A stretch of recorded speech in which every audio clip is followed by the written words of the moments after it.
عليكم ورحمة الله وبركاته. الحمد لله رب العالمين، والصلاة والسلام على سيدنا محمد وعلى آله وصحبه أجمعين، وما توفيقي إلا بالله، لا حول ولا قوة إلا بالله العلي العظيم. سبحانك لا علم لنا إلا ما علمتنا إنك أنت العليم الحكيم. கண்ணியத்திற்குரிய பெரியோர்களே, அன்பார்ந்த சகோதரர்களே, சமீப காலமாக தமிழகத்தில் சில நகரங்களில், குறிப்பாக சென்னையில், நாய்க்கடியால் தாக்கப்படுபவர்கள், அதனால் பாதிக்கப்படுபவர்கள் நிறைய பேர் இருக்கிறார்கள் என்பதை நாம் அன்றாடம் செய்திகள் மூலமாக அறிந்து கொண்டிருக்கிறோம்.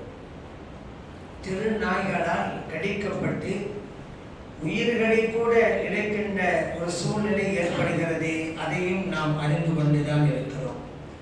அதற்காக அரசாங்கம் நாய்களை கருணை கொலை செய்யலாம் அல்லது தடுப்பூசி போடலாம் என்றெல்லாம் அவர்கள் சில வரைமுறைகளை வகுத்துக் கொண்டிருக்கிறார்கள். இது இங்கு மட்டுமல்ல, உலகத்தின் பல்வேறு நாடுகளில் இந்த நிலை இருக்கிறது. இந்த நாய்க்கடின் மூலமாக மனிதர்களுக்கு ரேபிஸ் வைரஸால் பாதிக்கப்படுகிறார்கள். இது அமெரிக்கா, பிரான்ஸ், கனடா போன்ற நாடுகளில் எல்லாம் இருக்கிறது, எல்லா நாடுகளிலும். அவர்களும் கூட கருணை கொலை, தடுப்பூசி, கருத்தடை ஊசி என்றெல்லாம் அவர்கள் பயன்படுத்தி இந்த நாய் தொல்லைகளை குறைத்துக் கொண்டிருக்கிறார்கள். அந்த வகையில் தான் நமது அரசாங்கம் கூட இதற்கான முயற்சியை மேற்கொண்டிருக்கிறது. இந்த நாய் என்று வருகின்ற போது நமது மார்க்கத்தில் சில சட்ட திட்டங்களை நாம் தெரிந்து கொள்ள வேண்டும். இந்த கொலை வேண்டும், கருணை கொலை செய்யலாம் என்கிறார்களே, இது மார்க்கத்தில் கூடுமா? கூடும்.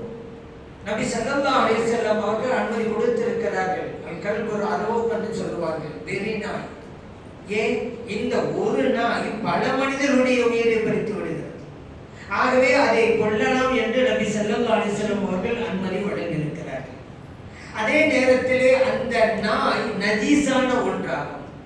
எந்த அளவிற்கு என்றால் நபி ஸல்லல்லாஹு அலைஹி வஸல்லம் சொன்னாங்க, ஒரு பாத்திரத்திலே அந்த நாய் வாய் வைத்து விட்டால் பாத்திரத்தில் உள்ள நீரை கொட்டி விடுங்கள், 7 தடவை கழுவுங்கள், அவற்றில் ஒன்றாக மண்ணை சேர்த்துக் கொள்ளுங்கள். முஸ்லிம்களே பதிவு செய்யப்பட்ட ஹதீஸ். இன்றைக்கு கூட ஏன் மண்ணை சேர்க்க சொன்னாங்க? அந்த வைரஸை ஒழிக்கக்கூடிய, அழிக்கக்கூடிய ஆற்றல் மணலுக்கு உண்டு. அதையும் கூட சில விஞ்ஞானிகள், அறிவியலாளர்கள் சொல்லி இருக்கிறார்கள்.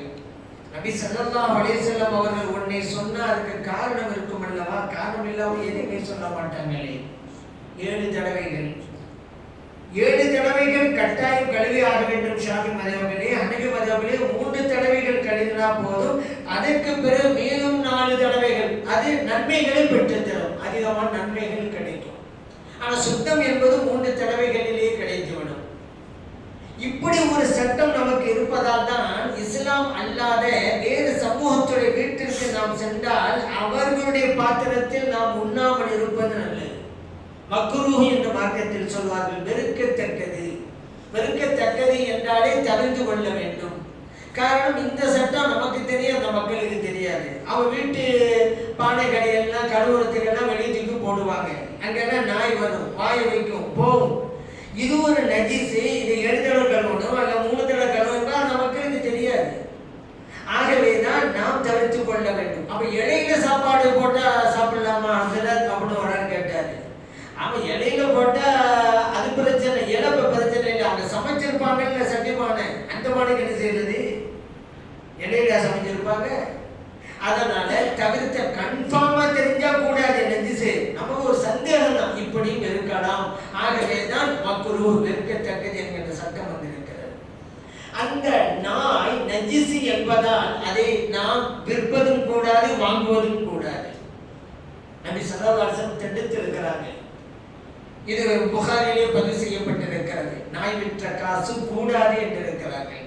அப்படி இன்னைக்கு நாயெல்லாம் போய் வாங்குறாங்கல்ல, வீட்டில் வளர்ப்பதற்கு நாய் வாங்குறாங்க.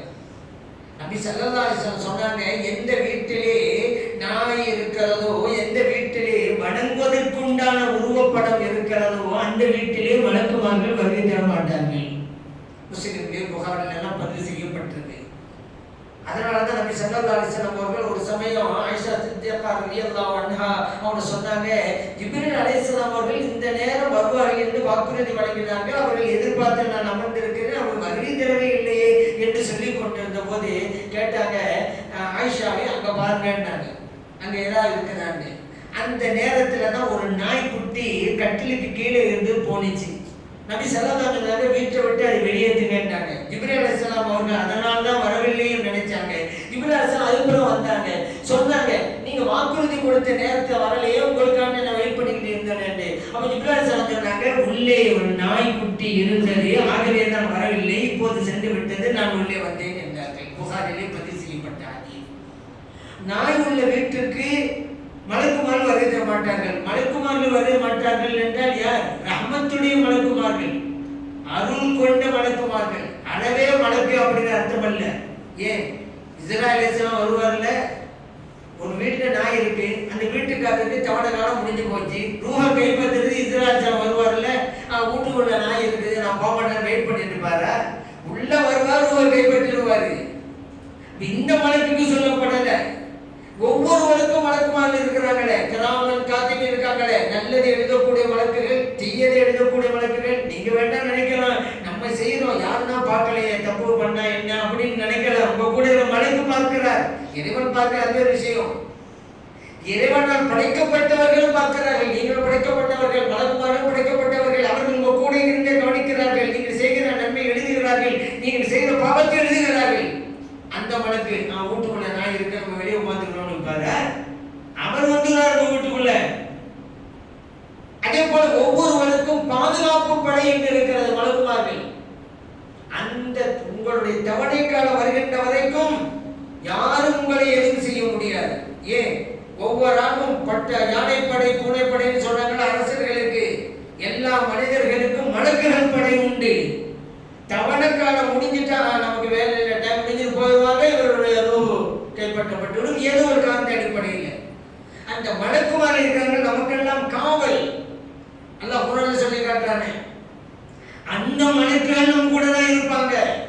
உள்ள நாய் இருந்தா மட்டும் நான் வெளியே இருக்கேன் அப்படின்னு சொல்ல மாட்டாங்க. எந்த மலக்குமார்கள்? ரஹ்மத்துடைய மலக்குமார்கள் உங்க வீட்டுக்கு வருகை தர மாட்டாங்க. என்ன சொல்லலாம் சொல்றாங்க அந்த அளவிற்கு. சரி, சில நாய்களை அனுமதித்திருக்கிறார்கள் அப்படி ஸல்லல்லாஹு அலைஹி வஸல்லம் அவர்கள். எதற்கு? வேட்டை நாய், வேட்டையாடுவதற்காக பயன்படுத்தலாம். ஏன்னா வேட்டையாடுவதற்கு பயன்படுத்தினால் அது ஆகும். அந்த வேட்டை நாயை பிடித்து கொண்டு வந்த அந்த பிராணியை உண்ணுவது உங்களுக்கு கூடும் என்றெல்லாம் இறைவன் குர்ஆனிலே சொல்லி காட்டுகிறார். குல் உஹில்ல லக்கும் அத்-தய்யிபாத் وما علمتم من الجوارح مكلبين تعلمونهن مما علمكم الله. பயிற்சி பெற்ற நாய், அல்லாஹ் உங்களுக்கு கொடுத்த ஞானத்தை வச்சு அந்த நாய்க்கு நீங்க பயிற்சி கொடுக்குறீங்க, ட்ரைனிங் கொடுக்குறீங்க. ட்ரைனிங் எடுத்துட்டா அந்த நாயை வேட்டைக்கு பயன்படுத்தக்கூடியவர்கள் ஏதாவது ஒரு மான முயலை பார்த்துனா வச்சுக்கிறாங்க, பிஸ்மில்லாஹிர் ரஹ்மானிர் ரஹீம் சொல்லி அனுப்புவாங்க. இது ஓடி போய் பிடிச்சிட்டு வந்துடும். அது பிடிச்சிக்கிட்டு வந்தா அதை நம்ம உண்ணலாம். ஆனா பிடிச்சிக்கிட்டு வந்த பிறகு அப்படியே இருக்கணும், குறையக்கூடாது. அது பிடிச்சிட்டு வந்து அது கொஞ்சம் சாப்பிட்டு இருந்தேன்னு வச்சுக்கிறேங்க, இப்போ கூட. ஏன்? அது தனக்காக பிடித்தது, சாப்பிட்டாலே தனக்காக பிடித்திருக்கு. பிடிச்சிட்டு அப்படியே கொண்டு வந்து கொடுக்கணும் எஜமானத்தை. இது உண்ணலாம். அதான் குர்ஆன்ல அனுமதி வழங்குகிறார். பயிற்சிக்கு அவ்வளவு முக்கியத்துவம் உண்டு. இப்ப இது மார்க்கத்தில் ஆகமானது. வேட்டை நாய் வைத்துக் கொள்ளலாமா? வைத்துக் கொள்ளலாம். அல்லது விவசாயம் செய்கிறார், அங்கே பாதுகாப்புக்கு ஒரு நாய் தேவைப்படுகிறது, வைத்துக் கொள்ளலாம். அல்லது கால்நடைகளை வளர்க்கிறார், ஆடு மந்தை, மாட்டு மந்தை எல்லாம் இருக்குது, கூட்டமா வளர்க்கிறாரு, அதுக்கு ஒரு பாதுகாப்பு தேவை, இல்லைன்னா அவனாவது பிடிச்சிட்டு போயிடுவான். இப்போ ஒரு நாட்டு நாயை வளர்க்கலாம் பாதுகாப்புக்காக. இதுக்கு காவல் நாய் என்போம். காவல்துறை நாய்னு இருக்கிறது, போலீஸ் நாய்.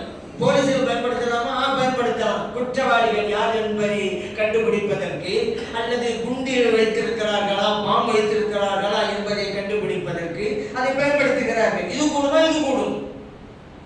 மோப்ப சக்தி அதிகம் நாய்க்கு. மனிதர்களுக்கு மோப்ப சக்தி இருக்கதானே செய்யுது, ஆனா அதிகமா இருக்குது நாய்க்கு. பக்கத்து உள்ள கருவாடு சாதனை சமைச்சா, கருவாடு சாதனை சமைக்கிறாங்க, தெரிஞ்சுக்கிறது நமக்கு பார்க்கல, தெரிஞ்சுக்கிறது. ஏன்?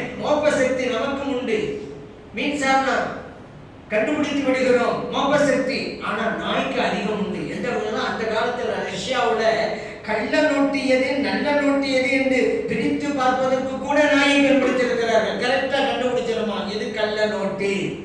அந்த அளவுக்கு பயிற்சி கொடுக்கிறது தான். இப்ப இது போடுமா இது போடும். ஆனா அதே நேரத்தில் அலங்கார நாய் அப்படின்னு வச்சிருக்காங்க. எப்படி அழகுக்காக எத்தனையோ 1000 கொடுத்து வாங்குறாங்க. அதுக்கு ஒவ்வொரு நாள் செலவழிக்கிறது எவ்வளவு. ஒரு பிச்சைக்காரரு ஏழை ஏதாவது உதவி செய்யுங்கன்னு சொன்னா 1 ரூபா கொடுக்கறது இல்லை, 2 ரூபா கொடுக்கறது இல்லை. ஆனா வீட்டுல வளர்க்கிற அந்த நாய்க்கு ஒரு நாளைக்கு நூற்றுக்கணக்கான ரூபாய் செலவழிக்கிறாங்க. மனிதம் என்பது இவ்வளவு குறைஞ்சு போச்சா? ஒரு நாயை விடவும் மனித ரப்பமான ஆகிட்டாரா? ஆனா அப்படி இப்போ நடந்துகிட்டு இருக்கு.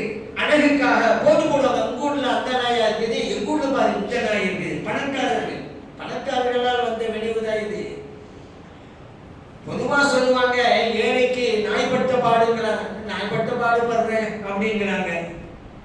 ஆனா இதே பணக்காரர் நாயோட தான் வாக்கிங் போவார். நீங்க பார்த்துருப்பீங்க. காலை நேரத்துல நாயை பிடிச்சுக்கிட்டு போவார், பார்த்துருப்பீங்க. அதான் ஒரு ஆள் சொன்னாரு, ஏழை பணக்காரன் வித்தியாசம் என்ன தெரியுமா? நாயா அடைவான் அவன் தான் ஏழை, நாயோடு அடைவான் அவன் தான் பணக்காரன். அப்படிதான் காலையில கூட்டிட்டு அந்த நாயை. அதுக்கு பணக்காரன் இருக்க எந்த விஷயம் வச்சுக்கிறேங்க. சரி, இப்படி எல்லாம் அடங்காது. இது கூடவே இது கூடாது. சாதாரணமாக வீட்டு நாய் சொல்லுகிறோமே அது கூடாது. அலங்காரத்தை வாங்கி வைப்பது அது கூடாது. வேற எதுக்காகலாம் விவசாயம், கால்நடைகள், வேட்டையாடுவது, போலீஸ் துறை இது போன்றதுக்கு கூடும். இப்பதான் நம்ம கேள்வி வருது. அப்ப நாயை விற்க கூடாது. இவனை வயலுக்கு பாதுகாப்புக்கு ஒரு நாய் தேவை. இப்ப என்ன செய்யறது? வாங்கலாமா? வாங்கலாம். ஏன்? நாய் வைத்துக் கொள்வதற்கு கூடும் என்றே வாங்கலாம் தானே. ஒரு போலீஸ் அவங்க ஒரு நாய் தேவைப்படுது, வாங்குறாங்க. கூடுமா? கூடும். ஏன்? போலீஸ் நாய் கூடும் தான் நம்ம சொல்றோம். ஏன்? அதனால் பல மக்களுக்கு பல பலன் கிடைக்கிறது அல்லவா? வேட்டையாடுவது, அப்ப ஒரு நாள் வேட்டையாடணும், அதுக்கு ஒரு நாய் வாங்குறாரு. கூடுமா? கூடும். எதற்கு மார்க்கம் அனுமதிக்கிறதோ அதற்காக வாங்கலாம். எதற்கு கூடாது என்று சொல்கிறதோ அது கூடாது. அதே போல நபி ஸல்லல்லாஹு அலைஹி வஸல்லம் அவர்கள் நாய் சம்பந்தமா சொன்னாங்க. ஒரு ஆளு நாயினாலேயே சொர்க்கம் போயிட்டாரு அப்படின்ட்டாங்க. எப்படி? உதாரணம் சொல்றாங்க. புகாரில் பதிவு செய்யப்பட்ட ஹதீஸ். ஒருவர் கடுமையான வெயிலிலே நடந்து போகிறார். கடும் தாகம் ஏற்பட்டு விட்டது, தண்ணீர் வேண்டும். போகின்ற வழியில் ஒரு கிணறை பார்த்தார். அந்த கிணற்றுக்குள்ளே இறங்கினார், தண்ணீரையும் குடித்தார். மேலே வந்தார், ஒரு நாயை பார்த்தார். அந்த நாய் கடுமையான தாகம். எந்த அளவிற்கு என்றால் மணலை அதை வாயினால் சொல்லிக் கொண்டிருக்கிறது. அந்த அளவுக்கு தாகம். பார்க்கிறாரு, நினைக்கிறாரு, நமக்கு ஏற்பட்ட தாகம் தானே இந்த நாய்க்கு என்று நினைத்தார். கீழே இறங்கினார். மறுபடியும் தான் அணிந்திருந்த மோசா என்று சொல்லுவாங்க, ஹுஃப்னு சொல்லுவாங்க. நம்ம சாக்ஸ் அணிஞ்சிருக்கிறோம்ல அந்த மாதிரி தான். ஆனா சாக்ஸ் அல்ல. இன்னைக்கு இதுல தான் நடக்கிற ஏமாந்து போயிட்டாங்க. வெளிநாட்டுலாம் உதவி செய்யறதா இருந்தா கையெல்லாம் கழுவுறது, தனி மசாஜ் செய்யறது. காலை கழுவணும்ல, காலை கழுவாம ஷூவை கட்டிட்டு மேல சாக்ஸ் போட்டுருப்பாங்க. அதுக்கு மேல தண்ணியில தொட்டு இப்படி தடவிடுறது. முடிஞ்சு போச்சு. நபி ஸல்லல்லாஹு அலைஹி வஸல்லம் அவர்கள் இதுக்கு ஒரு சலுகை வழங்கினார்கள். கடுமையான குளிர் காலத்திலே அந்த சாக்ஸை கலட்டுவது மிகவும் சிரமம். ஏன்னா கால் பகுதி மூட பொதுவாகவே புல்லிலிருந்து தற்காத்துக் கொள்வதற்கான 2 உறுப்பை நம்ம மூடணும். ஒன்று காது, 2 காலு. இந்த 2 திறந்திருந்தாக்கா குளிருடைய பாதிப்பு அதிகமாக இருக்கும். அதனால நீங்க கலட்ட வேணாம், மேலேயே நீங்க மசாஜ் செஞ்சுக்கிறீங்கன்னாங்க. அதுக்கு தான் ஹுஃப்ங்கிறது. நம்ம அணிகிற சாக்ஸ் அல்ல, தோலினால் செய்யப்பட்டது. அதுதான் ஹுஃப். இப்ப நாம அணிகிற சாக்ஸ் எல்லாம் நூலினால் செய்யப்பட்டது. ஹுஃப் என்பது தோலினால் செய்யப்பட்டது, தண்ணீரை உறிஞ்சாது. இப்போது நாம் அணிகிற சாக்ஸ் தண்ணீரை உறிஞ்சும். இந்த சாக்ஸ் அணிஞ்சுட்டு மேல நான் மசாஜ் பண்ணிக்கிட்டேன், தடவிக்கிட்டேன். ஒது கூடாது. ஒது கூடவில்லை என்றால் தொழுகையும் கூடாது.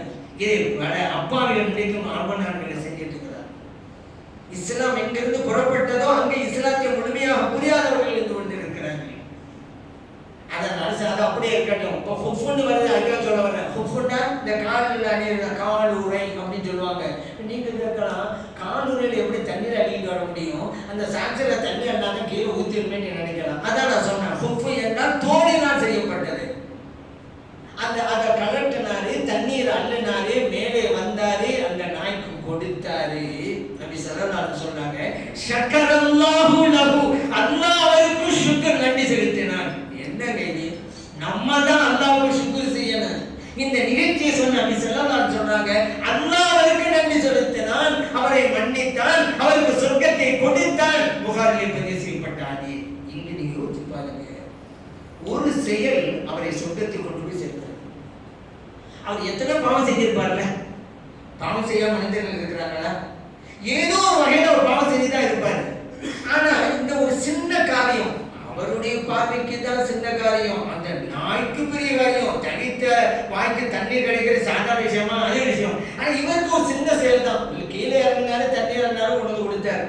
இந்த ஒன்றுக்காக அவர் கடந்த காலத்திலே செய்த பாவங்கள் அனைத்தும் மன்னிக்கப்பட்டு சொர்க்கம் செல்கிறார் என்றால், இப்பொழுது புரிந்து கொள்ளுங்கள், நல்ல காரியங்கள் எதனையும் நீங்கள் அலட்சியப்படுத்தாதீர்கள். சின்ன காரியம் தானே, சின்ன வணக்கம் தானே, அலட்சியப்படுத்தாதீர்கள். அந்த சின்ன வணக்கத்தை கொண்டு கூட இறைவன் உங்களை கரை சேர்த்து விடுவான், உங்களை சொர்க்கத்தில் கொண்டு போய் நினைத்து விடுவான். எந்த வணக்கத்தையும் சாதாரணமாக கருதாதீங்க, அற்பமாக கருதாதீங்க. சின்ன வணக்கமா இருந்தால் அது முக்கியத்துவம் கொடுத்து நீங்க செய்யுங்க என்கின்ற பாடத்தை இந்த நிகழ்வு நமக்கு சொல்லி தருகிறது. நபி ஸல்லல்லாஹு அலைஹி வஸல்லம் இன்னுமே சொன்னாங்க, ஏன்னா நபர்கள் ஒன்று இருக்குதுல்ல, என்ன அப்படின்னு கேட்டா சில பேர் இருக்கிறாங்க, ஏன்னா அன்பளிப்பு கொடுத்துட வேண்டியது, ஏதாவது தர்மம் செஞ்சிட வேண்டியது, தனக்கு பிடிக்கலன்னு வச்சுக்கிறீங்கல்ல, உடனே நான் கொடுத்தல உனக்காக நான் திருப்பி தான் அப்படி காத்துறவங்களா இருக்கிறாங்க. அப்படி கேட்டா இவர் கொடுக்க அவசியம் கிடையாது. அதே நேரத்தில் கேட்பது என்பது எவ்வளவு ஒரு ஈன செயல். நீ தான் கொடுத்துட்டியப்பா, கொடுக்கறத போய் கேட்கிற, கொடுத்த கேட்கலாமா? நபி ஸல்லல்லாஹு அலைஹி வஸல்லம் அவர்கள் அழகான உதாரணத்தை தருகிறார்கள். கொடுத்த அன்பளிப்பை திரும்ப கேட்பது என்பதற்கு உதாரணம் என்ன தெரியுமா? ஒரு நாய் தான் உண்ட உணவை வாந்தியாக எடுத்து அந்த வாந்தியை மீண்டும் சாப்பிடுகிறது. அதே போல இது ஒரு கேவலமான செயல். இதை போய் செய்திகளே என்ன நபி ஸல்லல்லாஹு அலைஹி வஸல்லம் அவர்கள் சொல்லி காட்டுகிறார்கள். நாய்க்கு ஒரு முக்கியத்துவம் உண்டு. குர்ஆனிலே நாயை பற்றி சொல்லப்படுகிறது. அஸ்ஹாபுல் கஹ், குகைவாசிகள். ஒரு சூராவுக்கு பேரே சூரத்துல் கஹ். கஹ் என்ற குகை. இறை நேசர்களை பற்றி சொல்லப்பட்ட அந்த அத்தியாயத்திற்கு சூரத்துல் கஹ் அப்படின்ற பேரு. குகை தோழர்கள், இளைஞர்கள் தான் அவங்க. இறைவனுக்காக தங்களை அர்ப்பணித்துக் கொண்டவர்கள், மார்க்கத்தை கடைபிடித்தவர்கள், மற்ற இளைஞர்களுக்கெல்லாம் முன்மாதிரியாக திகழ்ந்தவர்கள். அப்படி அவர்கள் திகழ்ந்ததால் இறைவன் குர்ஆனிலே அவர்களுடைய நிகழ்வை இடம்பெற செய்தான். அந்த இடம்பெற்ற நிகழ்வு எந்த சூறாவிலே அமைந்ததோ அந்த சூறாவுக்கு கஹ் குகை என்று பெயர் சூட்டிவிட்டான் இறைவன். சரி, பார்த்துக்கிட்டு எத்தனை பேர் இருந்தாங்க? அதுல மக்களுக்கு மத்தியில பல கருத்து வேறுபாடு இருந்துச்சு. 3 பேரு, 5 பேரு, 7 பேரு பண்ணலாம். இது அல்லாஹ் குர்ஆன்ல சொல்லிட்டாங்க. எப்போதும் சில பேர் சொல்றாங்க சலாத்தத்து 3 பேர் இருந்தாங்க அந்த கோயில் தோழர்கள். ராபியுஹும் கல்புஹும், 4வதாக அவங்களுடைய நாய் இருந்துச்சு. ஆனா அந்த கோயில் தோழர்களோட ஒரு நாய் இருந்துச்சு. எங்க போனாலும் அந்த நாய் அவங்க கூடவே இருக்கும். 3 பேர் இருந்தாங்க, 4வது நாய் இருந்தது. இன்னும் சில பேர் சொன்னாங்கன்னா ஹம்சத்துன் சாதிசுஹும் கல்புஹும், இல்லங்க அவங்க 5 பேரு, 6வதாக நாய். இன்னும் சில பேர் சொன்னாங்களா சபாத்துன் வதாமினுஹும் கல்புஹும், இல்லங்க 7 பேரு, 8வதாக நாய். நான் கேட்கிறேன், அவங்க 3 பேரா 5 பேரா 7 பேரா? சரிதான். இது இறைவன் எப்படி சொல்ல வரலாம் பாத்தீங்கன்னா, அவங்க 3 பேரு, 4வதாக நாய். இல்ல அவங்க 5 பேரு, 6வதாக நாய். என்னங்க நாய் கூட இருந்தா என்ன, அவங்க எத்தனை பேர் இருந்தாங்க சொன்னா போதும்ல. ஏன் நாயையும் இணைத்த இறைவன் பேசுகிறான். அது இறை நேசர்களோடு இருந்த நாய். ஆகவே குர்ஆனிலும் இடம்பெறுகிறது. இப்ப புரியுதா? நல்லோர்களோடு இருந்தா சாதாரணமானவனும் புண்ணியனா மாறிடுவான். அதுதான் இங்கே நடக்கிறது. அதேபோல நபி ஸல்லல்லாஹு அலைஹி வஸல்லம் அவங்க சொன்னாங்க, நீங்க இரவு நேரத்திலே நாய் குரைக்கும் சத்தத்தையும் கழுதைகளுடைய சத்தத்தையும் கேட்டால் அல்லாஹ்ட்ட பாதுகாப்பு தேடுங்க. தஅவது பில்லாஹ். காரணத்தை சொல்றாங்க, ஏன் தெரியுமா? அந்த நாய்களும் கழுதைகளும் நீங்கள் பார்க்காததையெல்லாம் பார்க்கின்றன அப்படின்னா. அந்த கண்ணுக்கு தெரியும். என்ன சிலதான ஷைத்தானை பத்தி தான் சொல்லியிருப்பாங்க. நம்ம போறோம் வர்றோம், ஷைத்தான் இருக்கிறான், நம்ம கண்ணுக்கு தெரியல இல்ல. ஆனா நாய்களின் கண்களுக்கு தெரியும். அதனாலதான் சத்தம் போடுது. சத்தத்தை போடி வழங்கிட்டீங்களா அல்லாஹ்ட்ட பாதுகாப்பு என்ன நமக்கெல்லாம் தெரிஞ்ச பாதுகாப்புன்னு எல்மனை கேட்க நமக்கெல்லாம் தெரிஞ்ச ஒரு வார்த்தை இருக்குது, அஊது பில்லாஹி மினஷ் ஷைத்தானிர் ரஜீம். அதான் பாதுகாப்பு. அது அதனால இந்த நாயை வச்சே பல பேர் பல உதாரணங்கள்லாம் சொல்லுவாங்க. தமிழகத்துல குறைக்கிற நாய் கணிக்காத அப்படிம்பாங்க, நாய் வாழை நிமிர்த்த முடியாதும்பாங்க, நாயை கண்டா கள்ள காணா, கள்ள கண்டா நாயை காணாமாங்க. ஒவ்வொரு ஒவ்வொன்றும் ஒரு கருத்தில் இருக்கு. நாய்வாலை நிமித்த முடியாத எவ்வளவு சொல்லி சொல்லி பார்த்தாங்க, அவன் திருந்த மாட்டேங்கிறாங்க. நாய்வாலை நிமித்த முடியாது. குறைக்கிற நாய் சில பேர் இருப்பாங்க, வாட்சவடால் தப்பமா பேசுவாங்க, தம்பட்டு அடிப்பாங்க, பெரிய பேச்சா இருக்கும், செயல ஒண்ணு இருக்காது. குறைக்கிற நாய் கடிக்காது, சும்மா பேசிட்டு தான் இருப்பான், செயல் ஒண்ணு இருக்காது அப்படின்னு சொல்லுவாங்க. இப்படி அதே போல நன்றிக்கும் பொறுமைக்கும் உதான் காட்டுவாங்க. நன்றி உள்ள பிராணி நாய் அப்படின்னு சொல்லுவாங்க. பொறுமைக்கும் அப்படிதான். நாய் ஒரு இடத்துல இருக்கிறவங்க நம்ம சாப்பிட்டு இருந்தா வந்து நமக்கு தொல்லை கொடுக்காது, அபாடு உட்காந்துருக்கு. நீங்க எப்ப சாப்பிட்டு முடிச்சு கொடுத்தீங்கன்னாக்கா சாப்பிடும். இல்லைன்னு பூனை அப்படி இல்லை, சுற்றி சுற்றி இங்கிட்டு வரதா அங்கிட்டு வரும், அங்கிட்டு வந்தா அங்கிட்டு வரும் பூனை. நான் இப்படி இல்லையே, பொறுமையா உட்காந்துருக்கு. அதனால் அதைக்கும் இதுக்கு உதாரணமாக காட்டுவார்கள். நன்றி உள்ள பிராணி என்றும் சொல்லுவார்கள். இப்படி நாயை பற்றி பல விஷயங்கள் இருக்கின்றன. அந்த நாய் மக்களுக்கு தீங்கு என்று வருகின்ற போது வெறி நாய், அதை கொள்வதற்கு மாற்றம் அனுமதிக்கிறது. அது சில நாடுகள் செய்கிறார்கள். இங்கேயும் கருணை கொலை என்ற பேரை செய்கிறார்கள். மக்களுக்கு நலன் என்றால் செய்யலாம் என்பதை நினைவூட்டி நல்லதை கேட்டு புரிந்து கொள்கின்ற நற்பாக்கியத்தை எல்லாம் வல்ல இறைவன் நமது அனைவருக்கும் கொடுத்தருள்வானாக. ஆமீன். அல்ஹம்துலில்லாஹி ரப்பில் ஆலமீன்.